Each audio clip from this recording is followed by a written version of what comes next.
Go Hodong pergi ke penthouse untuk membicarakan Sehun yang telah memukuli temannya. Dia dengan sengaja memecahkan gelas dan mengatakan, "Matamu mirip dengan putrimu," kepada Suryon. Go Hodong melihatkan video Sehun sedang memukuli temannya kepada Suryon. Juden Tae mendengarnya dan meminta Go Hodong untuk mendiskusikan dengannya. Sementara itu, penghuni Hera-Fels dikagetkan dengan kedatangan Oh Yun Hee yang akan pindah ke istana Hera. Sujin kaget. Oh Yun Hee mendapatkan rekomendasi dari Juden Tae. Go Hodong mendapatkan suap dari Juden Tae. Dia menginginkan insiden tentang Sehun ditutup. Go Hodong pun menerimanya. Juden Tae bergegas pergi ke lobi setelah menerima telepon dari pengacara Lee. Juden Tae membenarkan atas surat rekomendasi itu. Di hari sebelumnya, Oh Yun Hee mengajukan syarat kepada Juden Tae bahwa ia akan menjual tanah di Myeongdong, asalkan dia memberikan surat rekomendasi untuk tinggal di istana Hera. Jenny tidak percaya Rona bisa tinggal di istana Hera. Rona sangat bahagia dia bisa tinggal di istana Hera.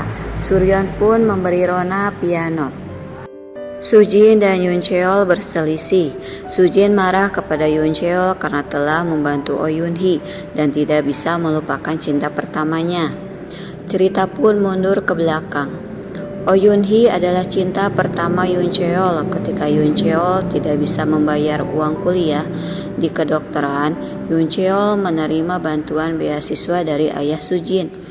Oh Yun Hee marah mengetahui itu. Yoon Cheol memutuskan hubungan dengan Oh Yun Hee dan menerima Sujin. Ketika sedang tidur, Suryon bermimpi buruk. Ia melihat Sujin mencekik Beng Seol A dan membuatnya terjatuh. Suryon terbangun, namun ia melihat Juden Tae sudah berada di depannya.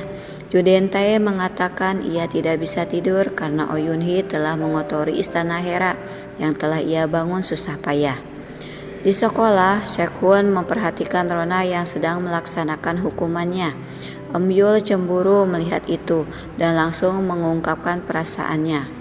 Yul meminta Sehun untuk menjawabnya ketika mereka sudah menjadi duta dan dia akan berusaha mengalahkan bayi Rona. Juden Tae merencanakan berbisnis dengan Logan Lee, orang terkaya di New York. Dia bermaksud menjalin kerjasama dengannya. Pengacara Lee dan Yoon Cheol pun setuju dengan rencana Juden Tae. Sementara itu, Kang Mari sedang bekerja di sauna. Wanita kaya itu sangat berhutang budi kepada Kang Mari karena telah menyelamatkan nyawanya. Dia mengatakan akan membantu membalas dendam untuk Kang Mari. Sementara itu, terlihat seorang pria di hotel mewah. Dia menerima telepon dari Juden Tae. Juden Tae meminta untuk bertemu dan membicarakan bisnis dengannya dan mengatakan bahwa dia sudah menunggu di lobi. Namun pria itu menolak untuk bertemu dan mematikan telepon Juden Tae. Juden Tae kesal dengan sikapnya.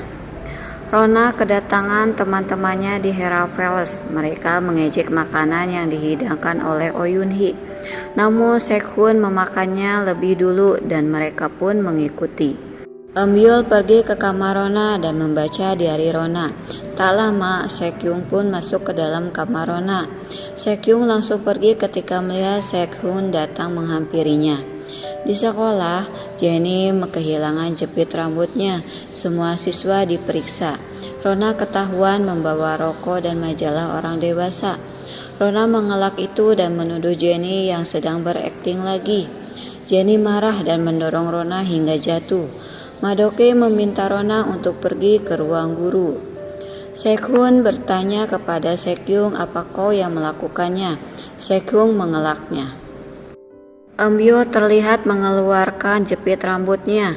Sebelumnya, saat Yul masuk ke dalam kamar Rona, dia memasukkan majalah dan rokok ke dalam tas Rona. Kemudian dia mengambil jepitan rambut Jenny. Yul membuang jepit rambut Jenny ke tong sampah. Di istana Hera, terlihat seseorang wanita mendemo.